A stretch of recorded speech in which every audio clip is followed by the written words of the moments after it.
शिकोहाबाद के Narayan degree college परिसर भागवत कुटिया का निर्माण हो रहा है। उसमें 2 मंदिर बने हुए हैं। उसी मंदिर के लोकार्पण कार्यक्रम में पहुंचे प्रदेश सरकार के पर्यटन एवं संस्कृति मंत्री जयवीर सिंह ने मंदिर का लोकार्पण किया। उन्होंने मंदिर में विधि विधान से पूजा अर्चना की। प्रोग्राम में पहुंचे मंत्री का महाविद्यालय के शिक्षकों ने स्वागत भी किया। वहीं 3 दिन से चल रहे प्रोग्राम में कर्मचारियों का स्वागत भी किया गया। नारायण महाविद्यालय में भागवत कुटिया का निर्माण हुआ है, जिसमें 2 मंदिर बनाए हुए हैं। एक हनुमान जी का है और एक शिव परिवार का है। उसी का लोकार्पण करने के लिए आज मंत्री जी यहाँ पे आए हुए थे। 16 तारीख को पूजा शुरू हुई थी और आज शाम को जाके समाप्त हुई है। तो उसी के उपलक्ष्य में मंत्री जी को यहाँ बुलाया गया था कि जिससे कि एक ऐसे प्रांगण का, एक ऐसे महाविद्यालय में इसका शुभारंभ हो रहा है कि यहाँ पे आध्यात्मिक ऊर्जा अब हमेशा बनी रहेगी और ज्ञान ध्यान योग की सब बातें चिरकाल तक चलती रहेंगी। मंत्री जयवीर सिंह ने कहा कि योगी जी की सरकार का असर है कि आज पुलिस आरक्षी परीक्षा में सेंध लगाने वाले, हेराफेरी करने के प्रयास करने वाले बड़ी संख्या में जेल गए हैं। निष्पक्ष, बिना भेदभाव, जाति, वर्ग, धर्म के भर्ती हो रही है। यही तो योगी जी का राज है।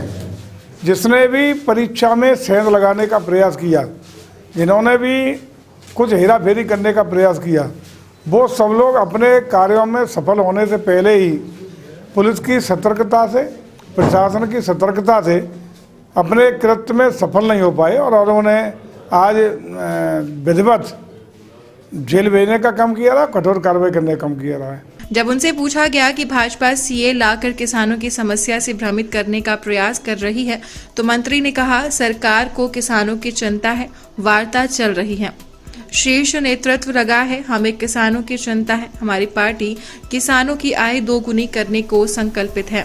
किसानों के हितों के लिए, उनके फसल के उचित मूल्य के लिए, उनके सहयोग के लिए, चाहे फर्टिलाइजर की सप्लाई हो, नई टेक्निक का डेवलपमेंट हो, किसानों के हितों की पूरी चिंता हमारी भारत सरकार और प्रदेश सरकार मिलकर कर रही है। और किसान की आय दोगुनी कैसे हो, इसका प्रबंधन है। किसान को बुढ़ापे में सम्मान निधि देने का भी काम किया जा रहा है और अन्य तरीके से प्रयास ये है कि हिंदुस्तान का किसान खुशहाल हो। चूँकि देश की सरकार को पता है, प्रदेश की सरकार को पता है कि देश की खुशहाली का रास्ता गांव के खेत और खलिहान से होकर गुजरता है। इसलिए हम लोग किसान के सम्मान में, किसान के समृद्धि में कोई कोर कसर नहीं रखेंगे।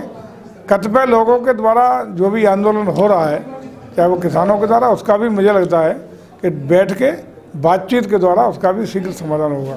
सपा नेता का आरोप है कि भाजपा की राज्यसभा में 7 प्रत्याशी जीतेंगे, 8वें की हार निश्चित है। तो कहा, अब कुछ समय की बात है, सब सामने आ जाएगा। चलो नाई कितने बार सामने आने वाला है, उसमें इंतजार करें। जब पूछा कि भाजपा में दूसरे दलों से इतने नेता आ रहे हैं, कहीं भाजपा वाले ही दूर ना हो जाएं, तो जवाब दिया, आज पूरे देश में भाजपा का जन समर्थन बढ़ रहा है। जब जनमत पूरे देश में भाजपा के साथ है, भाजपा 370 सीट जीत रही है, एनडीए 400 पार जीत रही है, मोदी जी तीसरी बार प्रधानमंत्री बनने जा रहे हैं।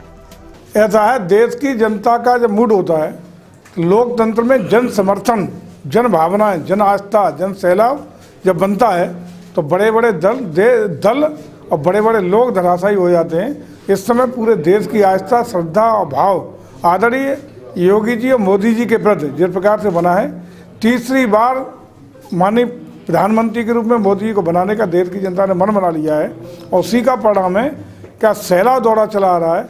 हम समझते हैं कि ये जन आस्था की पराकाष्ठा है और इसी का परिणाम होगा कि 2024 के लोकसभा के चुनाव में बीजेपी 370 पार और एनडीए 400 पार करने के लिए निश्चित रूप से कामयाब होगा।